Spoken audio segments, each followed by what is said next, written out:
Bien, muy buenas noches. Encantado de tenerlos a cada uno de ustedes acá en este webinar. Es una de las primeras series. Van a haber 3 de julio.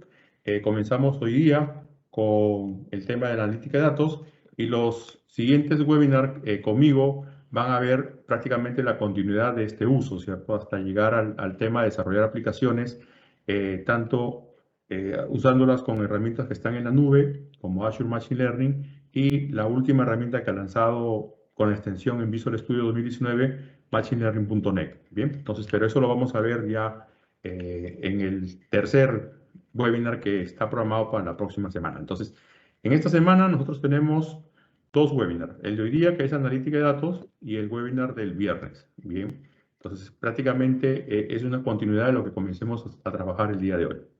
Entonces voy a compartir mi pantalla. Primero, déjenme por acá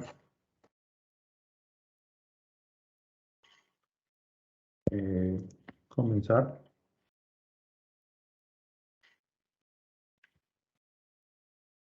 Veamos. Bien. Antes que todo, presentarme. Mi nombre es Jim Sainz y prácticamente estoy a cargo también como líder de la comunidad de inteligencia artificial. Es una comunidad nueva. Acá les voy a dejar el acceso para que puedan ustedes también tener parte del contenido que vamos en algunos casos presentando durante los meses. Bien, ustedes están cordialmente invitados para participar dentro de esta comunidad. Es una comunidad nueva que está trabajando ahora con todo lo que es el contenido de desarrollo de inteligencia artificial dentro de la nube de Microsoft, que es Azure. La comunidad se llama Microsoft Azure AI Latam Show. La pueden encontrar dentro de Facebook con este nombre, Azure AILS. En ella vamos colocando todos los eventos que vamos desarrollando. El día de hoy tenemos este evento que prácticamente toca lo que es analítica de datos en 3 herramientas: Weka, Jupyter Notebook y Azure Machine Learning. Bien, cada una de ellas tiene un propósito en particular e incluso estas 2 últimas herramientas comienzan ya a integrarse dentro de lo que es la plataforma de Azure, ¿cierto? O sea, podemos desarrollar en Notebook con Jupyter y esos alcances de esos modelos luego podemos importarlos dentro de la herramienta de Azure Machine Learning. Eso vamos a ir un poco dando el alcance de cómo se trabaja con estas herramientas. Entonces, aquí están ustedes cordialmente invitados para que puedan participar aquí, dejar, digamos, sus consultas o de repente enterarse de los webinars que vamos presentando y toda la información que vamos compartiendo con distintos amigos que van dejando, digamos, sus contenidos dentro de esta comunidad. Bien, esta comunidad está organizada en los 5 pilares de lo que cubre la inteligencia artificial, o sea, Machine Learning, el tema de Anomaly Detection, servicios cognitivos, PNL y lo que es la IA conversacional. Bien, hace poco tuvimos también el aporte de Alfonso, bien, con su tema que fue sobre PLN, bien, y que nos presentó prácticamente todo lo que conlleva al trabajo de lo que es la analítica de texto, ¿cierto? Acá tenemos el día de hoy Data Analytics. El día viernes vamos a crear modelos con MNN dentro de Jupyter, con Python y también con Azure Machine Learning. Y lo que es la otra semana, el 27, crearemos aplicaciones con IA dentro de ml.net. Entonces, aquí están invitados para que puedan participar en estos eventos. Vamos a cargar la primera herramienta, que es Weka. Es una herramienta que nos permite realizar los primeros pasos dentro de lo que es el desarrollo de un modelo de Machine Learning. Es una herramienta gratuita que la pueden descargar. Simplemente la buscan en Google, por ejemplo, y colocan Weka y les da una interfaz muy sencilla de usar. Bien. Por otro lado, por acá, por ejemplo, vamos a cerrar estas ventanitas para no complicarnos con algunas ventanas que se puedan solapar. Por otro lado, les voy a dar un alcance con el dataset o el conjunto de datos que vamos a trabajar en este momento. Bien. Para este caso, yo tengo acá una carpeta en la cual se ven mucha información referente a las especies de flores. Bien, seguramente ustedes ya han podido encontrar este ejemplo dentro de los cursos que lleva el tema de lo que es crear modelos de Machine Learning. Bien, y es algo que nos permite también mostrar de una manera muy sencilla cómo es que se trabaja con este tipo de conjunto de datos. Bien. Entonces, por ejemplo, cuando uno trabaja en el conjunto de datos y quiere comenzar a desarrollar modelos de Machine Learning, sabemos que los modelos de Machine Learning están prácticamente identificados en tres tipos, ¿cierto? El modelo de Machine Learning supervisado, el no supervisado y el reforzado. Y cada uno de estos modelos tienen sus particularidades al momento de trabajar con las tareas que van a desarrollar. Por ejemplo, un modelo de Machine Learning supervisado desarrolla dos tipos de tareas, la de clasificación y la de regresión. Y cada una de estas tareas tienen sus propios algoritmos para poder ser evaluados y de acuerdo al que determine digamos, la métrica más cercana a 1 de su métrica de precisión, es elegido para ser parte como el modelo ideal. Bien. En el caso de los modelos de Machine Learning no supervisados, tenemos ahí tres tipos de tareas. La de generalización, la de asociación y prácticamente la de clusterización. Bien. Y el tercer modelo, que es el modelo de Machine Learning reforzado, prácticamente se ve o está relacionado a lo que es el tema de las redes neuronales. Entonces, cada uno de estos modelos tienen su propósito y tienen su forma de actuar, ¿bien? Y también parten de cómo la información les llega para poder tenerla como insumo, ¿bien? Entonces, por ejemplo, si yo veo acá en este conjunto de datos, vemos que ya prácticamente las columnas están debidamente identificadas. Sé que toda esta información que está acá corresponde a lo que es el tema de las longitudes de los sépalos. Por ejemplo, aquí está la longitud y acá está el ancho del sépalo. Y estas dos columnas de acá corresponden a lo que es las longitudes de los pétalos, el ancho de los pétalos. Estas medidas, prácticamente serían 4 medidas, determinan una especie. Entonces, quiere decir que ya hay un investigador, un botánico, un especialista aquí que va registrando periódicamente las medidas de las especies de las flores y de acuerdo a eso van, digamos, manejándolo, ¿cierto? Vamos a cargar por acá el tema de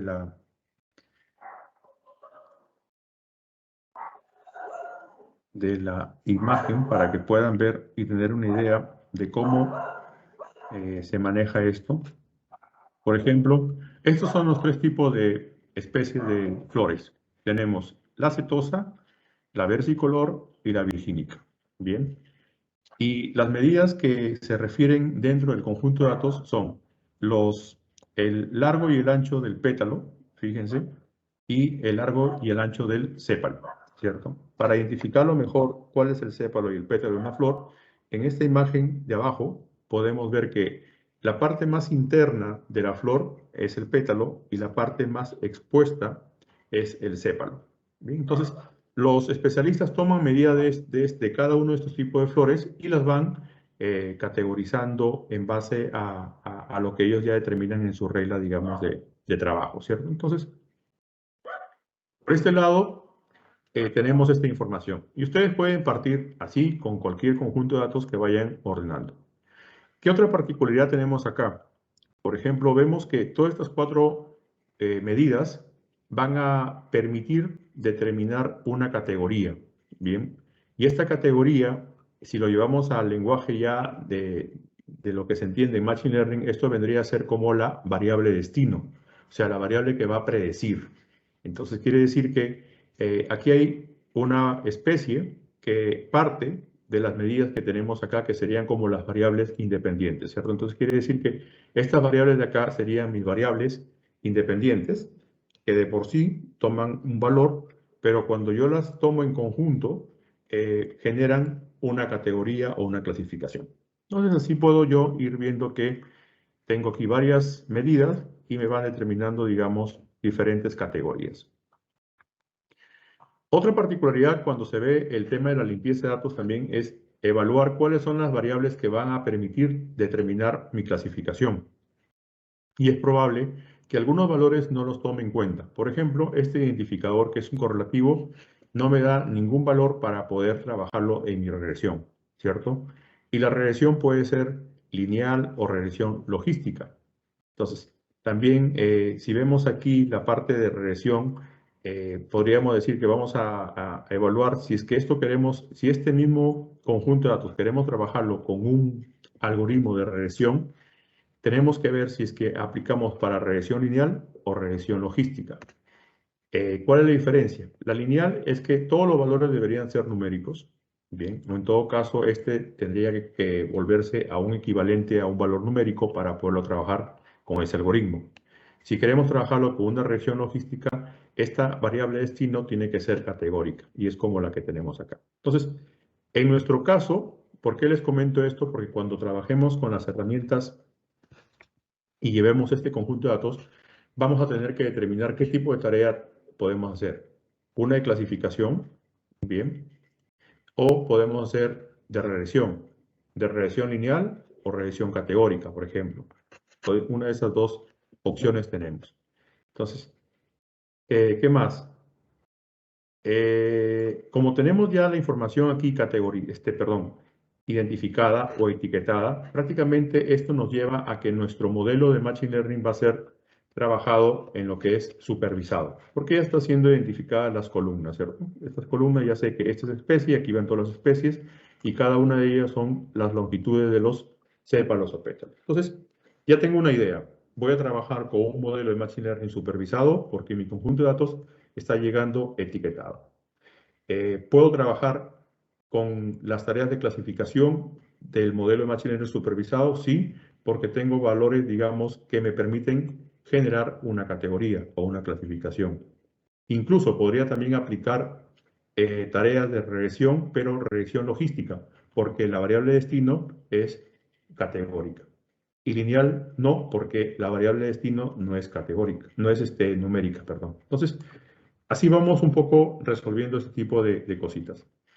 Y con este conjunto de datos puedo también trabajar con los modelos de Machine Learning no supervisado, también. Bien.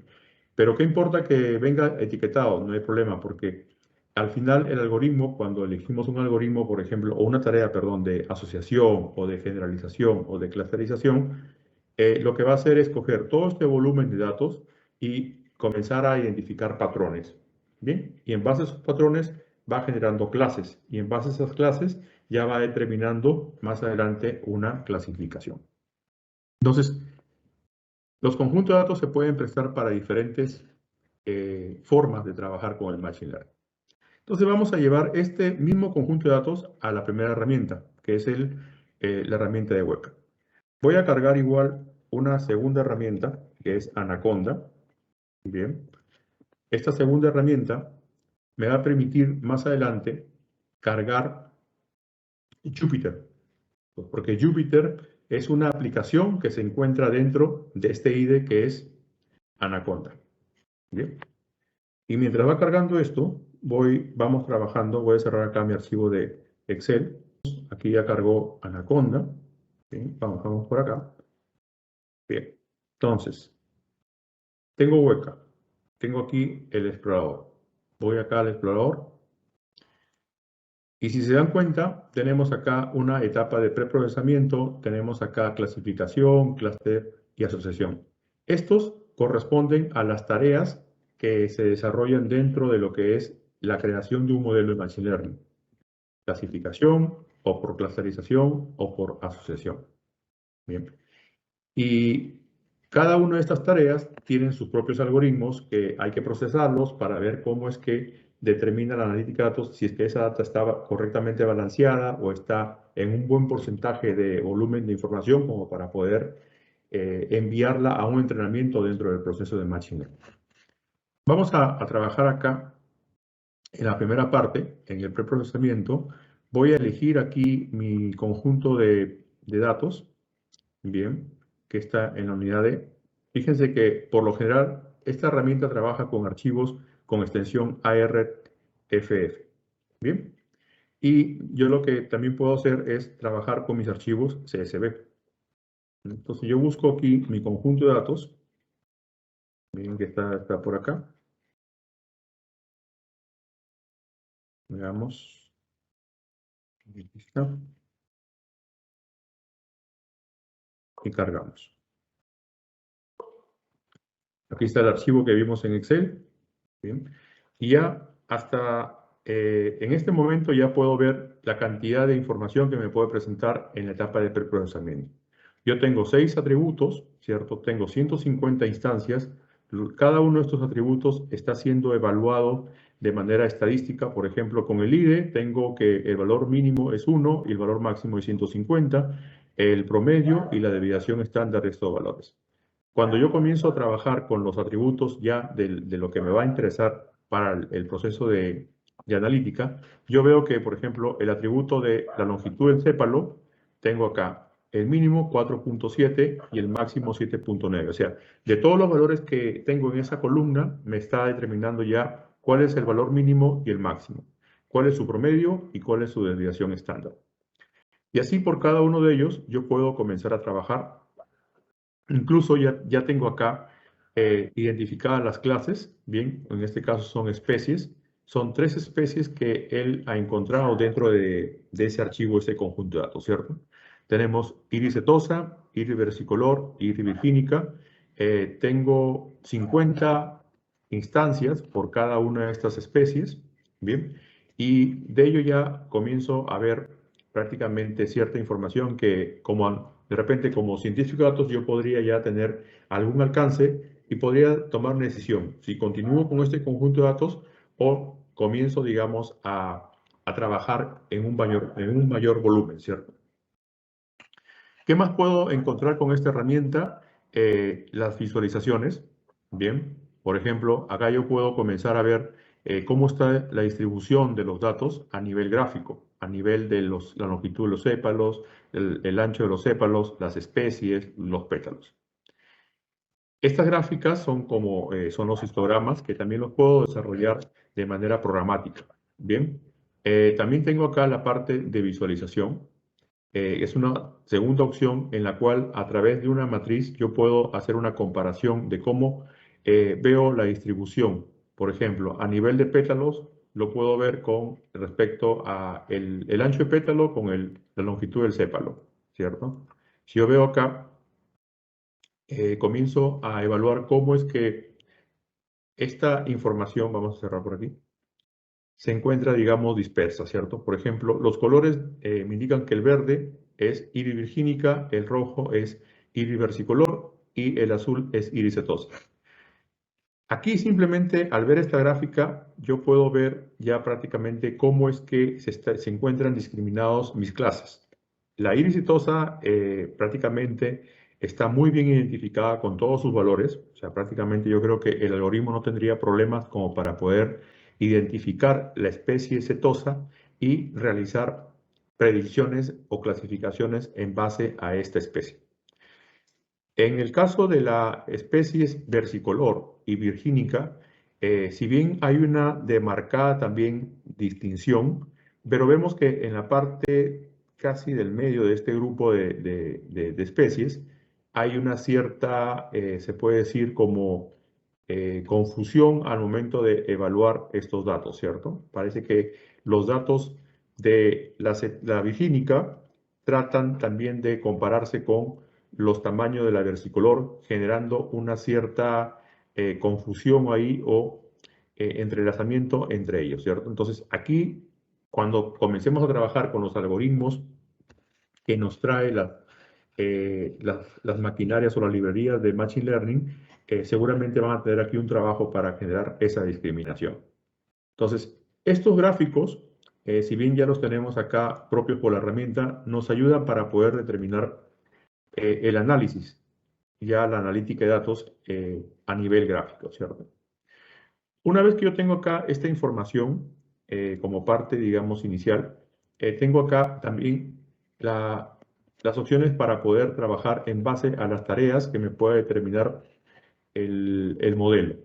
Hablamos de que la información ya venía debidamente etiquetada, bien, estaba prácticamente también identificado que íbamos a trabajar con un modelo de Machine Learning supervisado, bien, y si es así, quiere decir que podemos trabajar con la tarea de clasificación y elegimos también los algoritmos que nos van a permitir determinar cómo es que la información, digamos, se distribuye o se procesa con este algoritmo y qué tan certero es elegir uno de estos algoritmos para poder ya colocarlo dentro del modelo ideal de Machine Learning, ¿cierto? Entonces, por ejemplo, tengo acá Random Forest, que es uno de los algoritmos que podemos elegir. Bien, también tenemos Bayes, y de acuerdo a lo que vamos conociendo sobre estas herramientas, vamos eligiendo los algoritmos que necesitamos, digamos, que se evalúe este conjunto de datos.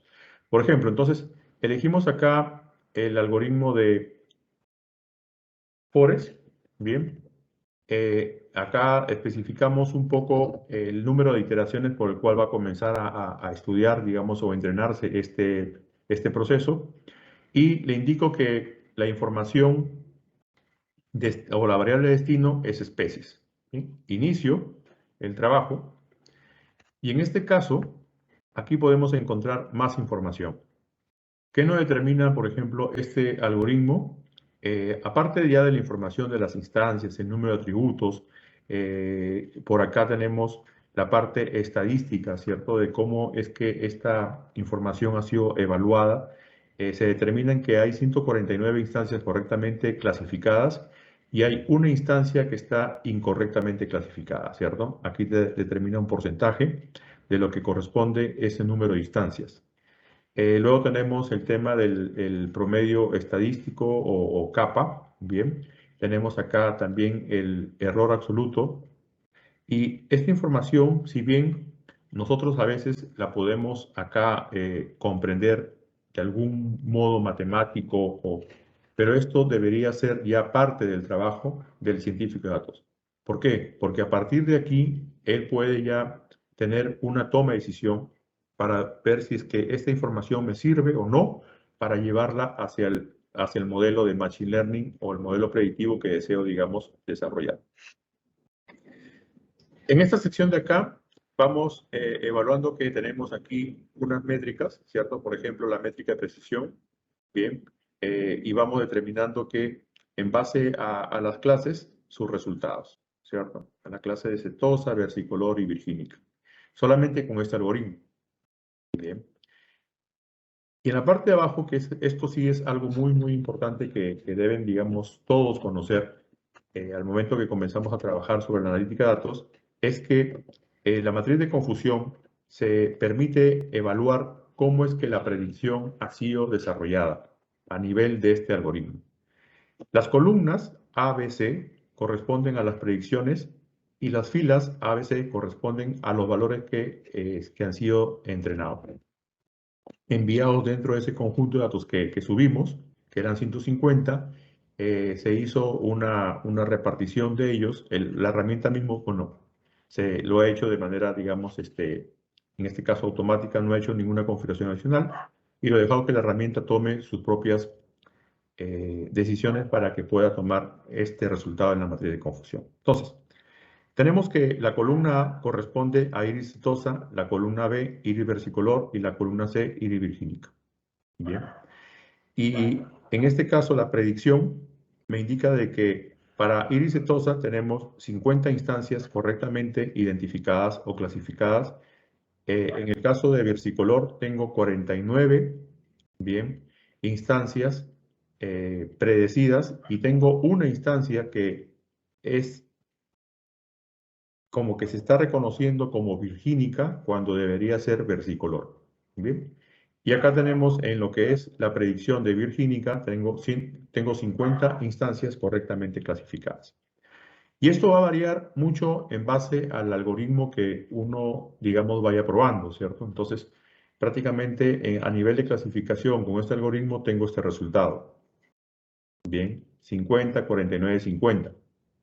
Se lee siempre la diagonal para ver cómo es que ha tenido el resultado de la predicción.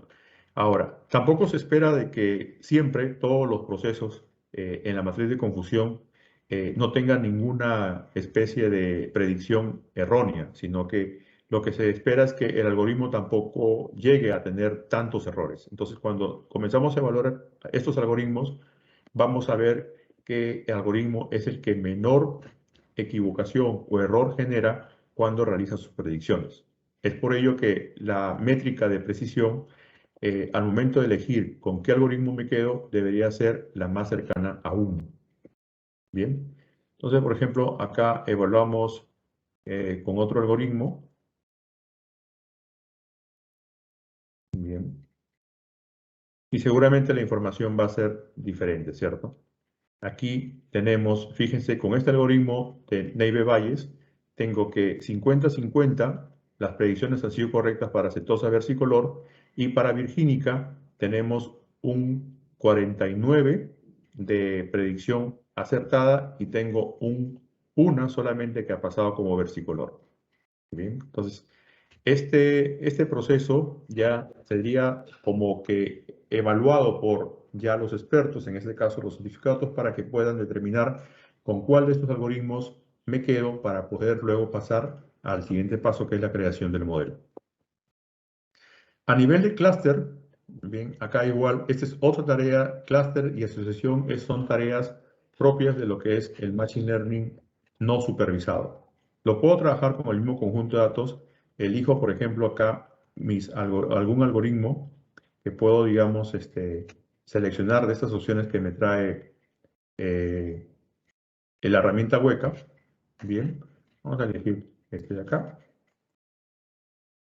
Pero aquí la información ya es diferente, ¿cierto? Entonces, ya prácticamente fíjense que la distribución de los datos, cómo se evalúan, ya son completamente distintos a lo que me presentaban los algoritmos que estaban dentro de la tarea de clasificación. Aquí ya prácticamente lo que hace es una evaluación a nivel de patrones, de reconocimientos, bien, en base a los datos que yo tengo asignados dentro de ese conjunto de datos. Es probable, bueno, en este caso, con este algoritmo hemos podido identificar las 3 especies, pero es probable que también haya podido solamente identificar 2, a pesar de que los datos que está tomando estaban distribuidos para identificar 3 especies. Pero ello ya va en base a cómo uno va determinando el uso de estos algoritmos y también la asignación de las tareas dentro del proceso de Machine Learning, ¿cierto? Entonces, y esto nos ayuda mucho, o sea, porque ya podemos comenzar a trabajar con este conjunto de datos y determinar muchos análisis sobre este conjunto, ¿cierto? Entonces, aquí tenemos esta herramienta. Es una herramienta propiamente determinada para lo que es un perfil que no necesariamente tiene que ser programador, ¿cierto? Sino que más bien es el encargado de analizar la información. Acá tenemos Anaconda. Bien, tenemos Anaconda. En esta parte de Anaconda, veamos acá en Anaconda, por ejemplo. Anaconda prácticamente es un IDE, bien, en la cual yo tengo que preparar Anaconda. Primero yo tengo que preparar un ambiente que me permite prácticamente evaluar, ¿cierto? Cómo es que va a ser desarrollado mi ambiente para la solución que yo quiero plantear. Por ejemplo, yo tengo acá un ambiente, yo lo creo mi ambiente, y en la cual en este ambiente ya voy agregando las librerías que yo deseo trabajar, ¿cierto? Por lo general, las librerías que desarrollo o que tomo dentro de este ambiente ya son las que se van conociendo, ¿cierto? Por ejemplo, las que tengo que siempre tener es pandas, bien, las voy mencionando acá, pandas, porque de esta forma yo puedo realizar trabajo con la estructura de datos y también trae herramientas de análisis de datos. Bien, ¿qué otra librería más tengo dentro de este ambiente? Tengo NumPy. Bien, esta librería me permite realizar procesamiento u operaciones con arrays. Bien, ¿Qué más podría utilizar dentro de un proceso para mi preparación de mi ambiente de analítica de datos y de Machine Learning? Otra herramienta, otra librería, por ejemplo, sería Matplotlib, que me permite trabajar con los gráficos. Bien, esos gráficos que vimos en Weka, nosotros podemos verlos, trabajar con histogramas, trabajar, digamos, con el tema de los gráficos de dispersión. Ello me permite esto. Sí, pero aquí hay un puntito que hay que tomar en cuenta. Prácticamente esta herramienta hay que programar todo el gráfico para que pueda tener esa visualización hecha. Si en caso quiero hacer algo mucho más rápido, puedo también trabajar con Seaborn. Bien, Seaborn me permite también generar gráficas, así como vimos en la segunda opción de Weka, que era como una especie de collage, que tenía como una matriz varios cuadraditos con gráficas, y eso lo puedo trabajar con una sola línea de código. También dentro de lo que es el notebook de Jupyter, ¿cierto? Que aquí lo vamos a ver. Ahora solamente estoy cargando mis librerías dentro de el ambiente que he creado dentro de Anaconda Navigator. Otras librerías que necesito, y la principal de todas, es Scikit-Learn. Bien, Scikit-Learn es prácticamente el motor de ingeniería para lo que es el desarrollo de Machine Learning. En esta maquinaria de Machine Learning voy a encontrar las operaciones para preprocesamiento, la operación para generar la matriz de confusión y los algoritmos que me pueda permitir traer esta herramienta, ¿cierto? Entonces, prácticamente esto sería la parte nuclear de todo el desarrollo de mi proyecto de Machine Learning. Entonces, tiene que estar sí o sí dentro de este ambiente. ¿Qué más puedo aquí encontrar, por ejemplo? Veamos acá. Tenemos acá, en este caso, Scikit-Learn. Bien, aquí les dejo la página para que puedan también ustedes evaluar o revisar contenido dentro de esta página. Bien, acá tenemos Scikit-Learn. Pueden encontrar información de lo que es el desarrollo de las tareas de clasificación, regresión, clusterización, el tema de preprocesamiento y también conocer sobre sus algoritmos que trae cada una de estas tareas, ¿cierto? Incluso la forma de cómo programarlos y cómo trabajarlos y entenderlos. Luego tengo acá también una página que la tomo como referencia, ¿bien? ¿Por qué la tomamos como referencia? Porque no lo había comentado al momento de iniciar la creación del ambiente, pero hay que tener en cuenta, por ejemplo, Python, esta es la página oficial de Python, está en la versión 3.9, bien, 3.96. Digamos, versión es la versión que Python tiene y uno puede tomarla para desarrollar sus aplicaciones. Pero cuando uno trabaja, por ejemplo, con Anaconda, las versiones pueden variar, ¿bien? Pueden variar y eso puede tomar en cuenta cuando uno desarrolla soluciones o cuando consigue códigos de Internet y tal vez esos códigos han sido desarrollados con determinada versión de Python, ¿bien? Entonces hay que tener en cuenta que cuando creamos el ambiente, al momento que uno crea el ambiente, por ejemplo, uno le pone acá un nombre, uno puede especificar la versión. Y no es que aquí no encuentre la 3.9, sino que Anaconda por ahora no tiene todavía soportada la versión 3.9. Bien, entonces podemos trabajar con Anaconda hasta 3.8. Si yo elijo, por ejemplo, trabajar con una solución que encontré por internet que desarrolla, no sé, identificación de máscaras en el rostro, yo tengo que ver sobre qué versión de Python ha sido desarrollado para que no tenga problemas en la compatibilidad de las librerías. Otra opción es que cuando tú creas el ambiente de trabajo también puedes elegir el lenguaje, estos dos tipos de lenguajes, Python y R. Bien, entonces vas a generar un ambiente que soporta estos dos tipos de lenguajes.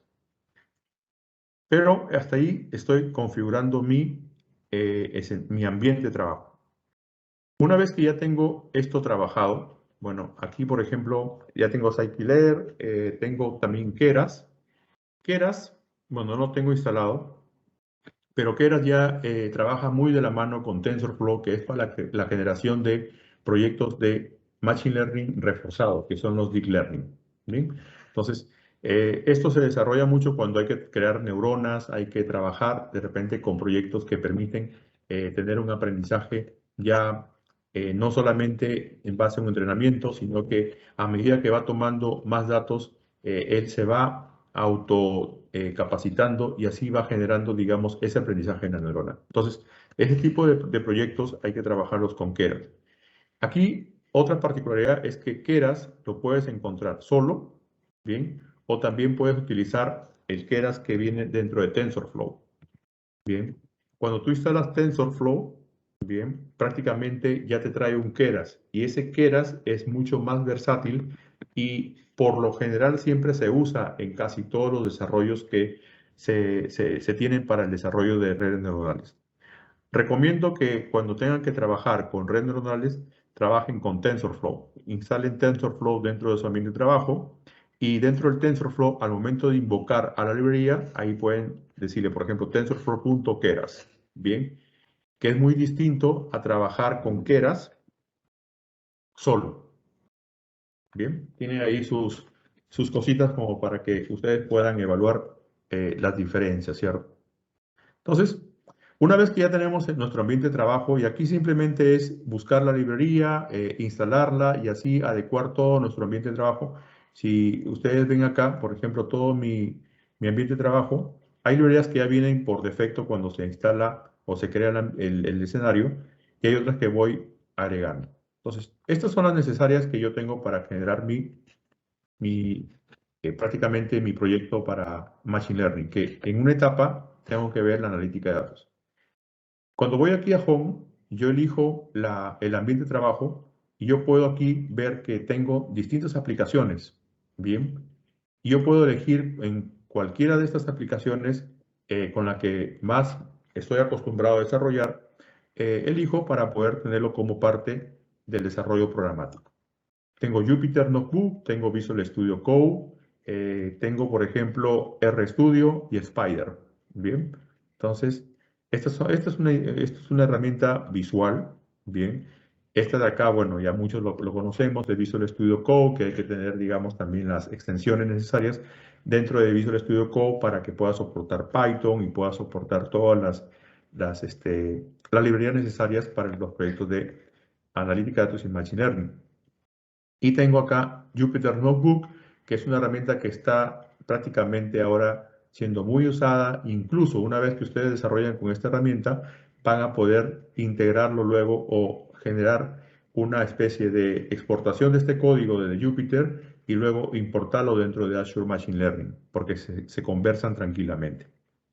Entonces, por ejemplo, en caso de repente la primera vez cuando ustedes crean el ambiente no tienen todavía este botón de lanzar, va a aparecer así como para instalar. Ustedes simplemente le dan clic aquí instalar, en el caso de Jupyter Notebook, y pasan unos minutos y luego ya está lista para ser lanzada.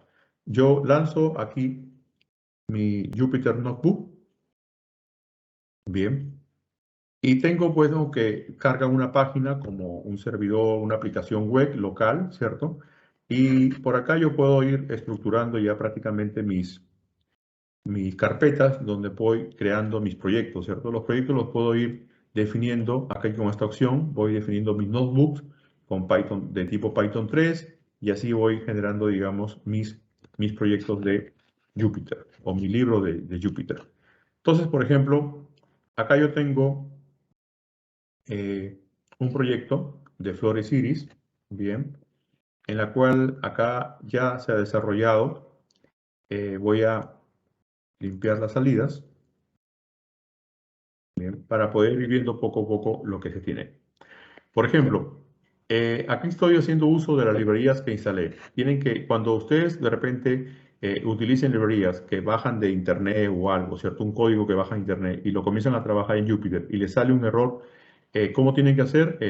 Esta librería, si me sale un error porque no está instalada en el ambiente, tengo que venir aquí al ambiente, ¿cierto? Busco mi ambiente, busco el nombre de la librería y la instalo. Y automáticamente luego vuelvo a ejecutar aquí el código y ya lo debe reconocer. Entonces, en este caso estoy trabajando con NumPy y Pandas. Los nombres de convención tienen que saberlos porque es así como trabaja esto. Entonces, import NumPy as np import pandas as pd. Ese es el nombre en convención. Una vez que yo tengo ya estas dos librerías cargadas dentro de mi aplicativo, por ejemplo, ya puedo hacer uso para la lectura de mi conjunto de datos, puedo hacer uso para mi limpieza, en este caso estoy eliminando el IDE, que es el identificador, que es un correlativo que no me sirve para los cálculos de predicción. Puedo también tomar datos de las cabeceras que vienen dentro del conjunto de datos, información del conjunto de datos, cómo es que está distribuida esa información, descripción del conjunto de datos y tengo aquí prácticamente la identificación de las especies. Y lo puedo reforzar, fíjense acá, generando un gráfico. Acá, si ven, el Matplotlib, su nombre de convención es PLT y prácticamente yo tengo acá, tengo que desarrollar el gráfico, ¿cierto? Es entender un poco este código para poder ir armando el gráfico en base a los vectores X y Y, ¿bien? Y en este caso voy trabajando un gráfico de sépalo, longitud de sépalo, o mejor dicho, trabajo en base a la información del sépalo y veo la longitud versus el ancho, ¿cierto? Y acá trabajo un segundo gráfico que veo en base al pétalo, la longitud versus el ancho. Bien, entonces esta información en esta parte de acá ya tengo que desarrollarla. Entonces vamos a detenernos ahí un ratito y voy a ejecutar aquí la parte del código, ¿cierto? Porque esta es la primera parte en la cual yo desarrollo esa analítica de datos que me permite hacerlo similar a lo que estaba trabajando con la herramienta en web. Entonces, para ejecutar esto, yo vengo para acá, ejecuto en celda run all, bien. Si veo asteriscos acá es porque se está ejecutando este código, bien. Y vamos a la parte de arriba. Entonces, en esta sección de acá, fíjense que ya tengo la información de las cabeceras. Tengo aquí la longitud de los sépalos, el ancho del sépalo, la longitud del pétalo, el ancho del pétalo y las especies. Bien, esas son mis cabeceras. Respecto a lo que es la información del dataset, veo acá que tengo, por ejemplo, 150 entradas. Bien, él ordena con un índice de 0 hasta 149 y tengo 5 columnas. Bien, 5 columnas, que son estas de acá. 1, 2, 3, 4, 5. Bien, porque eliminé la columna del identificador. También tengo identificado el tipo de datos de las columnas que corresponden a las medidas y la columna de especies es una columna tipo object que es la que me permite más adelante trabajarlo como la columna destino porque va a ser la categórica, ¿cierto? Por acá tengo información que describe cómo es que la información en ese conjunto de datos está distribuida. Bien, tengo la cantidad de registros o instancias por cada uno de estas columnas, ¿cierto? El promedio, la desviación estándar, el valor mínimo, los porcentajes o cuartiles que podríamos estar trabajando dentro de ellos o percentiles que podríamos también ver dentro de ellos y los valores, el valor máximo referente, por ejemplo, a esta columna, ¿cierto? Y así podemos ir evaluando la columna del ancho del sépalo y lo mismo para lo que es el pétalo. También he podido identificar aquí las especies. ¿Sí? Solamente yo cargué el conjunto de datos y la información que me devuelve en base a la distribución de especies ya lo determino de esta forma. Acá tengo 3 especies y cada una de ellas cuenta con 50 instancias. Bien. Y por acá tengo la dispersión, ¿cierto? Las gráficas, he desarrollado mis gráficas en base a la información del sépalo y veo aquí una relación de longitud versus ancho. Evalúo en base a los 3 tipos de especies, setosa, versicolor y virgínica, y veo que la setosa está debidamente identificada, pero la versicolor y virgínica sí tienen ciertos, digamos, complejidades para poder identificarlo fácilmente. Si se dan cuenta aquí, los puntos rojos y verdes se están como que asolapando unos con otros. Y aquí hay un trabajo que hay que determinar, hay que revisar si es que esto conviene o no, o le dejamos todo ese trabajo al algoritmo, digamos, que elegimos dentro de la maquinaria de Machine Learning. Aquí hago lo mismo para lo que es el tema del pétalo. A nivel de pétalo parece como que está más fácil la identificación, ¿cierto? La discriminación. Tenemos aquí la especie setosa, la especie versicolor y la especie virgínica, salvo aquí en este sector que hay algunos valores a nivel de pétalos que se están solapando con la identificación, ¿cierto? Que bien pueden ser versicolor o bien pueden ser virgínica. Y aquí de una forma rápida, por ejemplo, utilizamos Scikit-learn, en las cuales trabajamos con el preprocesamiento, trabajamos con el entrenamiento, ¿cierto? Definimos los algoritmos que nos permite trabajar esta herramienta. Fíjense que aquí solamente hay 4 algoritmos. Bien, desarrollamos la matriz de confusión y trabajamos con 2 de las métricas. Teóricamente te dan como 4 métricas. Bien. Por ahora he trabajado solamente 2 en este proyecto, el tema de precisión y el tema, digamos, de la exactitud en el score. Hay otras 2, como el tema de fidelidad, el tema uno más que ahora mismo no me acuerdo, pero en teoría siempre te mencionan 4 métricas. Bien. Este motor, que es Scikit-learn, tiene también un número determinado de algoritmos, ¿cierto? O una cantidad determinada de algoritmos. Entonces, también hay que evaluar eso cuando uno comienza a desarrollar y trabaja con esta herramienta, porque ya lo vamos a ver más adelante con lo que trae, digamos, una herramienta como Azure Machine Learning, que tiene un montonón de algoritmos en los cuales son procesados automáticamente al momento que defino la tarea.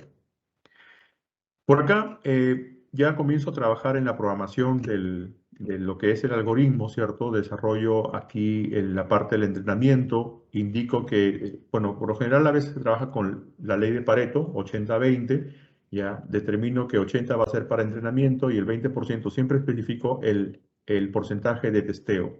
Bien, entonces en base a esta cantidad, él sabe que el resto va a ser para entrenamiento. Y por cada algoritmo, fíjense, por cada algoritmo yo tengo que hacer una llamada para el algoritmo, pasarle los datos para que realice el entrenamiento y luego realice la predicción y se guarda en una variable. Una vez que ya está esto procesado, llamo o genero la matriz de confusión y voy evaluando, ¿cierto? Este es el resultado de mi matriz de confusión. Siempre las columnas son el resultado de la predicción y las filas es el resultado de mejor dicho, son los valores del testeo. ¿Cómo entender que esta columna a quién corresponde? Bueno, aquí no le puse el etiquetado, pero en base a este resultado que tengo, en este orden, Setosa, versicolor y virgínica, corresponden, digamos, las columnas que vemos acá. Setosa, versicolor y virgínica. Y luego evalúo también el tema del resultado de la métrica, ¿cierto? La exactitud y la precisión. Y voy bien. El que esté más cercano a 1 a nivel de precisión va a ser el algoritmo con el que me quedo, digamos, como modelo ideal. Entonces, pero el trabajo aquí es que tengo que desarrollar para cada algoritmo su propia lógica y esperar en cuál de estos me da un resultado más cercano a 1 a nivel de precisión y con él me quedo. Bien, por ejemplo, en lo que es el árbol de decisiones, me dio una precisión de 1 que sobrepasó al resto de algoritmos y prácticamente este sería el algoritmo con el que voy a trabajar mi modelo ideal, ¿cierto? Hasta ahí ya prácticamente ya he creado mi modelo, ya tengo ya definido ahí la predicción.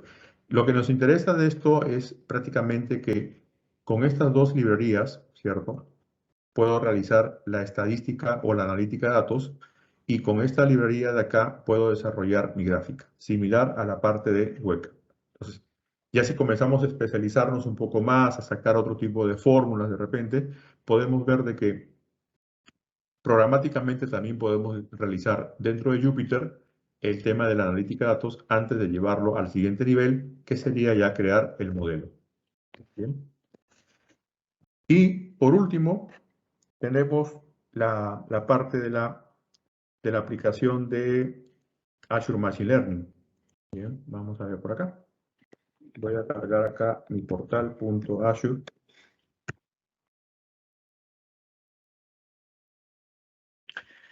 Una vez que carguemos nuestra herramienta, esta es la tercera herramienta que vamos a revisar. Voy a cambiar acá en mi directorio. Bien.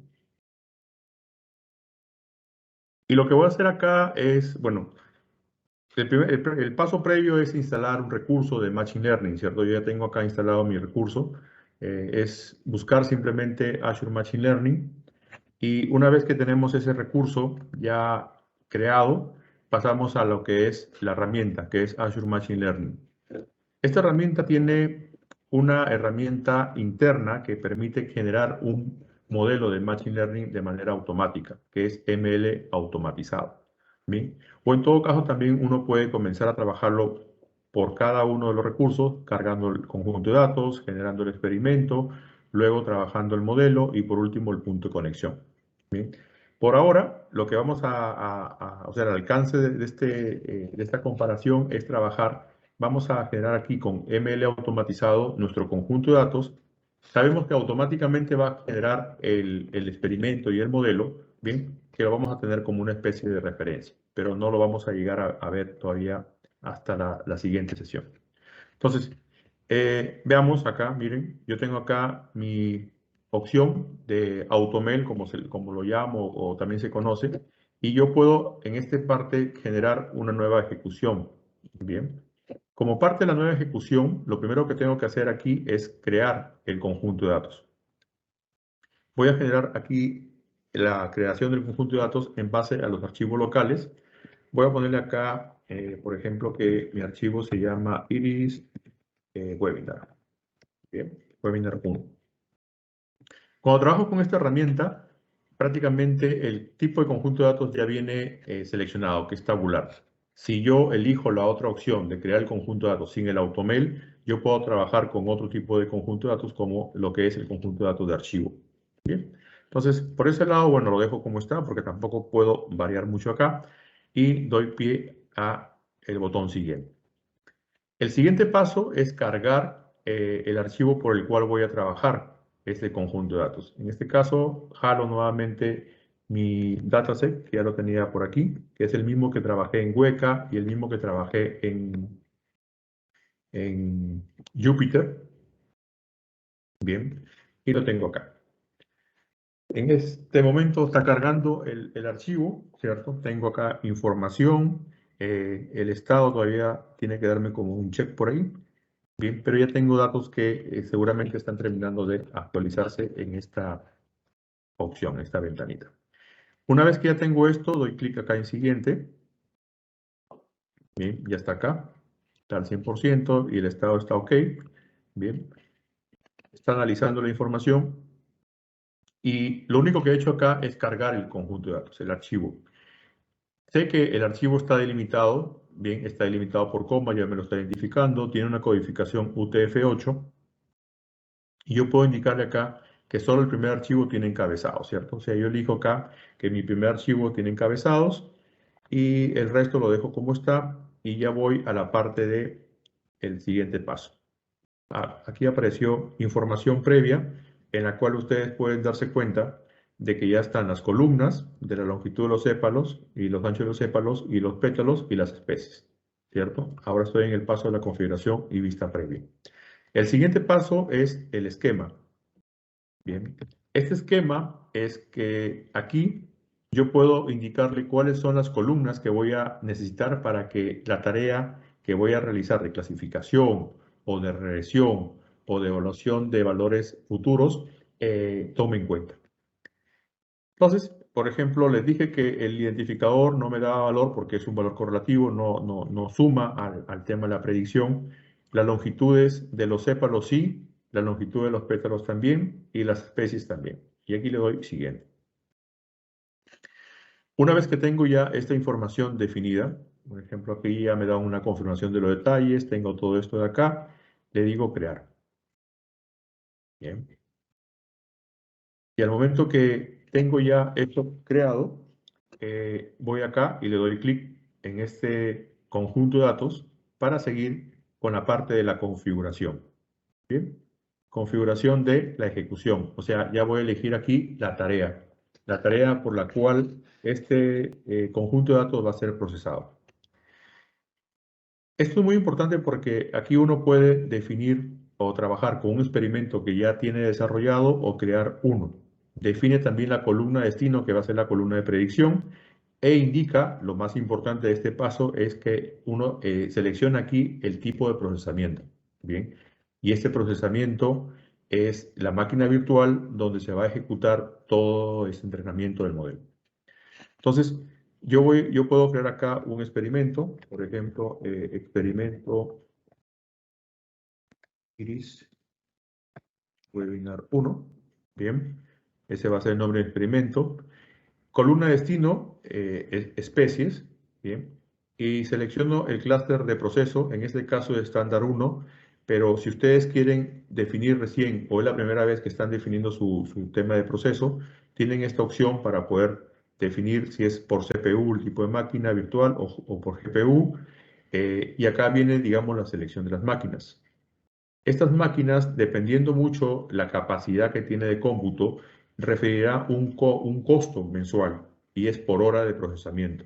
Bien, eso se lo voy a explicar en digamos, la importancia de tener esta máquina es porque va a generar todo el procesamiento en la nube.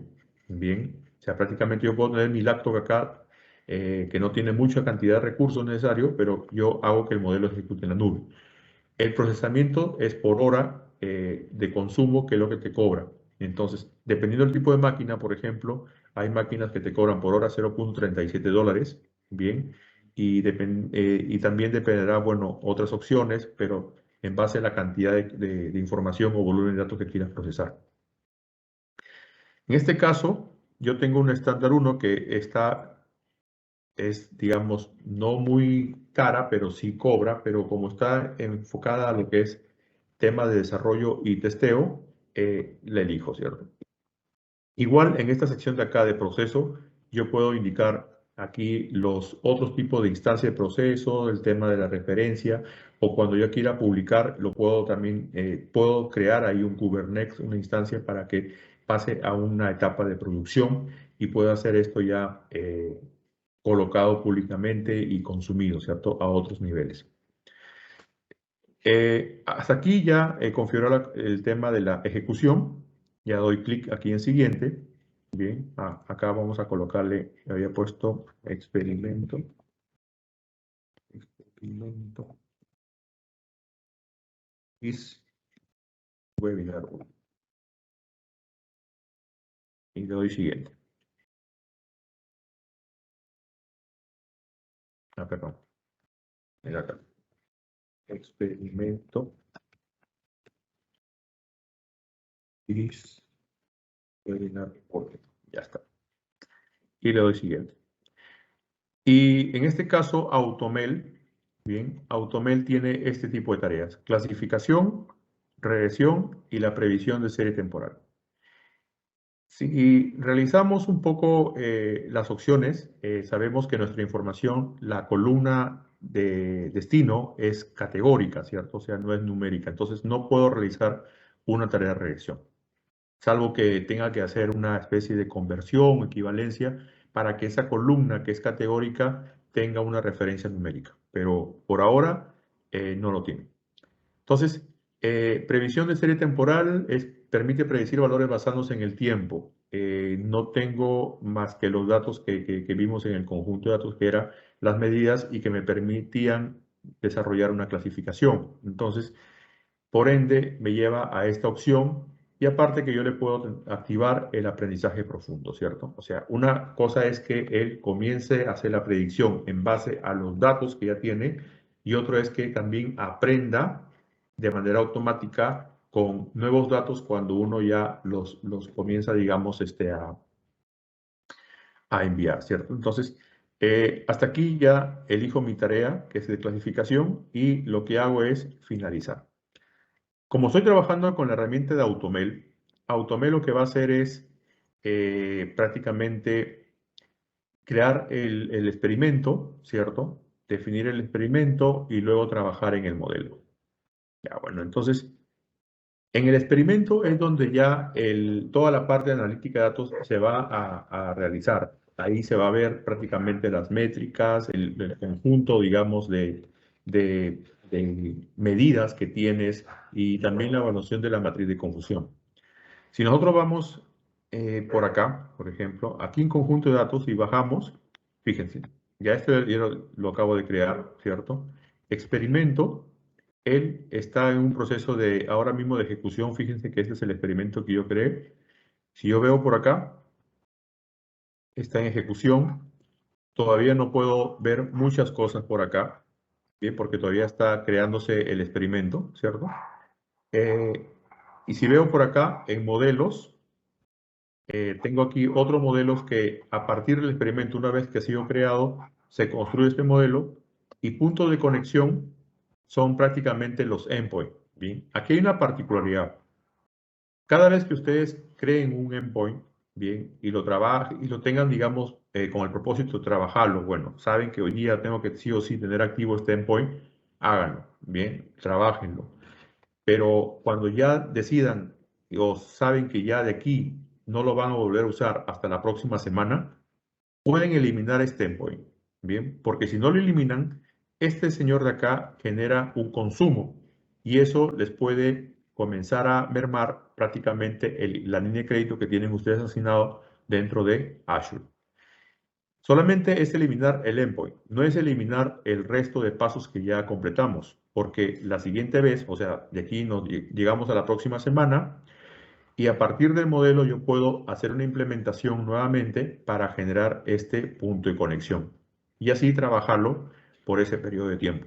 Bien, salvo que ustedes sí tengan que tener el endpoint activo siempre, bueno, ya saben que el consumo por hora será en base al tipo de máquina que eligieron. A nivel de proceso, por ejemplo, acá tenemos instancia de proceso, clúster de inferencia y procesos asociados. Cada uno de ellos va a depender mucho del ambiente en el que se encuentra. Por ejemplo, y esto viene mucho en las preguntas de certificación cuando uno tiene que dar para el tema de analítica de datos y el tema también del examen del EI 100, ¿ya? Porque el de 900 es diferente. El EI 100 sí tiene, digamos, mucha información con preguntas. Esto es lo que se conoce como ASI, la instancia de proceso. Cuando uno está trabajando en ambientes de desarrollo o testeo, tranquilamente uno puede trabajar, digamos, a nivel de ASI, bien, y puede trabajar ahí sus ambientes y los puede, digamos, desarrollar y está en un ambiente tranquilo. Pero si ya comienzas a trabajar en ambientes de producción, ya se sugiere que tengas que trabajarlo ya en ambientes de clúster de inferencia y luego también para que lo pueda soportar sobre Kubernetes, ¿cierto? Entonces, esta parte de acá ya es en base a un nivel de producción ya mucho más alto donde se piden otro tipo de elementos. ¿Bien? Entonces, esta parte de aquí ya prácticamente hay que verla con detenimiento más adelante. Entonces, regresando aquí al experimento, bien, vamos a ver si es que este experimento ha terminado. No, todavía, pero no hay problema. Yo tengo por acá otro experimento, bien. Veamos si es que aquí, uno más antiguo, con la seguridad del caso. Por ejemplo, una vez que ya el experimento terminó, corresponde al mismo conjunto de datasets. Ya tengo aquí que está completado y pueden ver acá incluso el resumen que ya el modelo o este experimento ha elegido el algoritmo. Bien. Y esta selección de algoritmo prácticamente es una de las mejores, digamos, que ha tenido la herramienta. Pero no solamente son 4 algoritmos como vimos en la parte de Jupyter, sino que en esta sección de acá se trabajó prácticamente estos algoritmos. Miren la cantidad de algoritmos que se manejan a nivel de herramienta. Cada uno de ellos tiene su propio significado, su propia descripción, ¿cierto? Que va a permitir prácticamente trabajar en esta sección.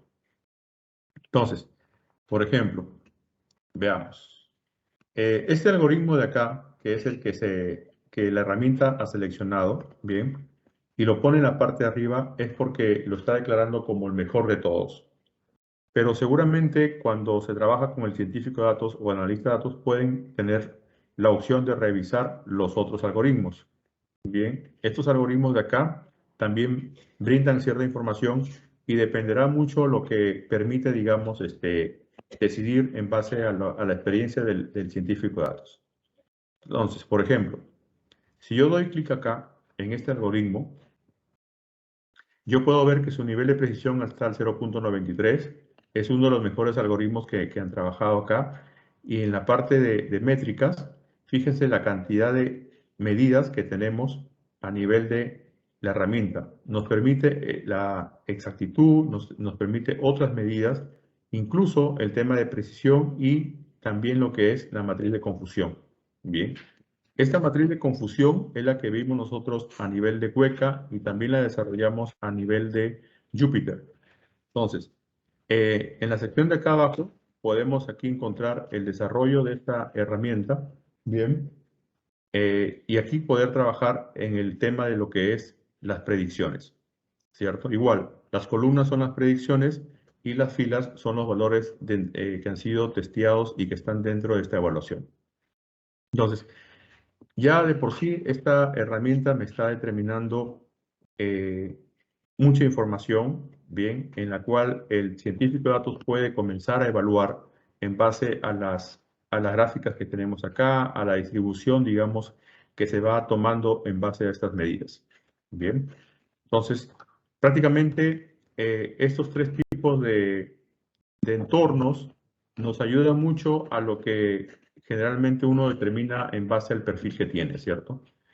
Si bien nosotros queremos a veces escatimar en gastos, bien, pero fíjense la cantidad de tiempo que te puedes ahorrar si es que quieres tener un análisis con muchas más opciones, ¿cierto? Entonces, ya no tienes que estar desarrollando tantas cosas o tantas medidas porque ya con una herramienta como esta puedes hacer los comparativos que necesitas.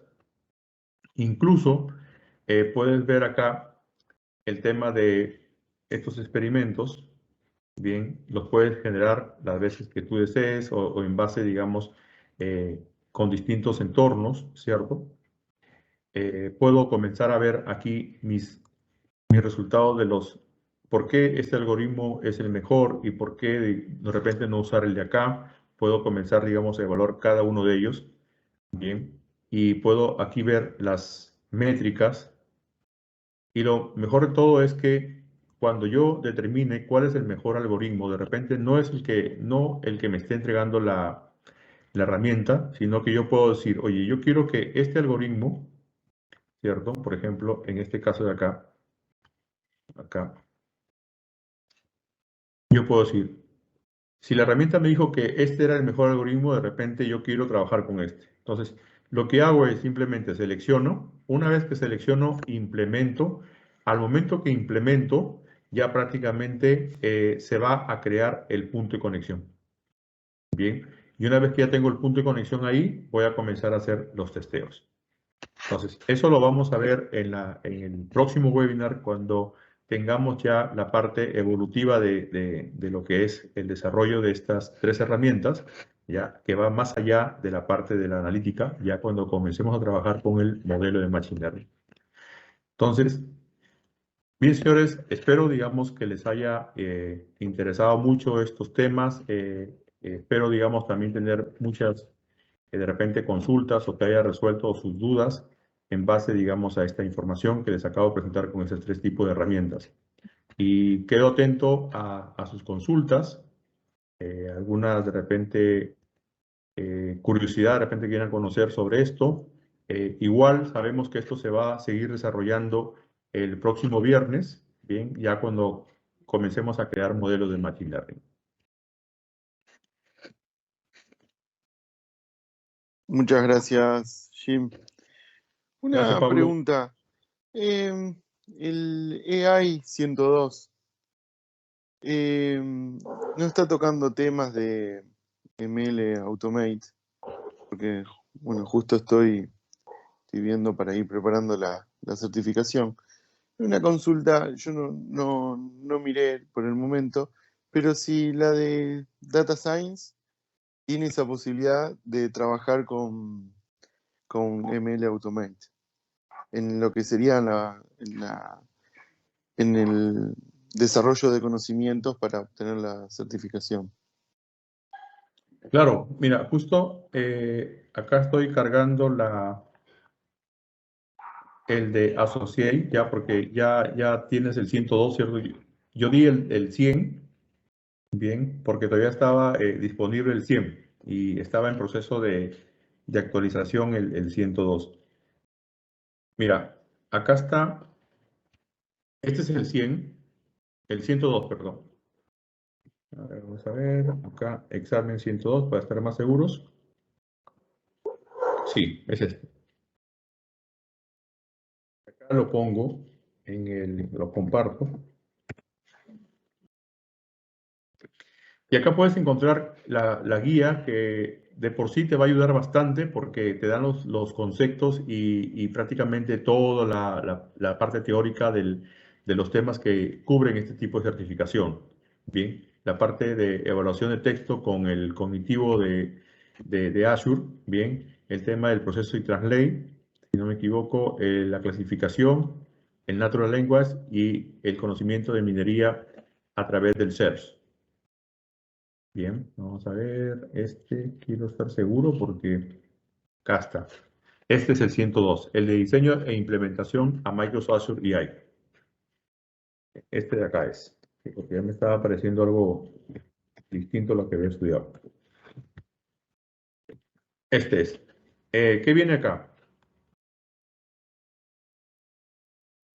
Esta parte, digamos, estos 5 o 6 módulos, bien, son los que tienes que prepararte. Adicional a ello, conseguir los voluntarios o si tienes un simulador para comenzar a entrenar, te serviría un montón para que puedas perfilar y conocer las preguntas tipo, ¿cierto? De lo que vienen dentro del examen real.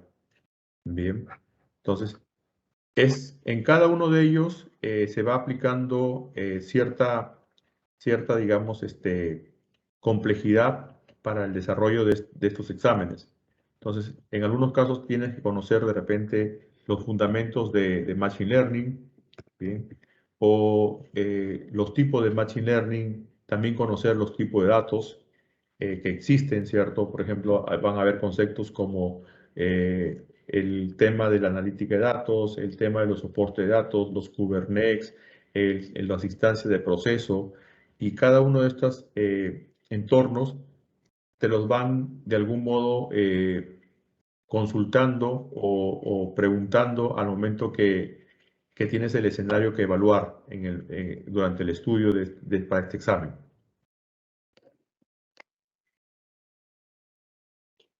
Perfecto, perfecto. Muchísimas gracias. Muy bien.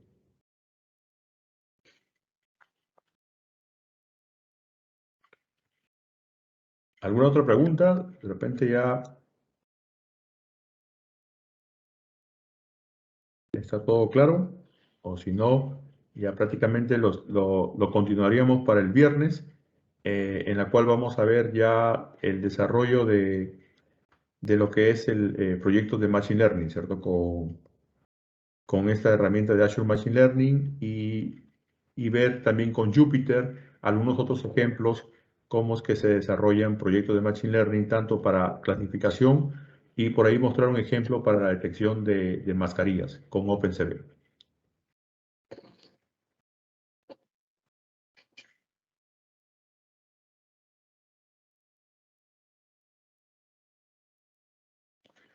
Bien, Pablo, bien, Enrique, ha sido un gusto, digamos, tenerlos acá.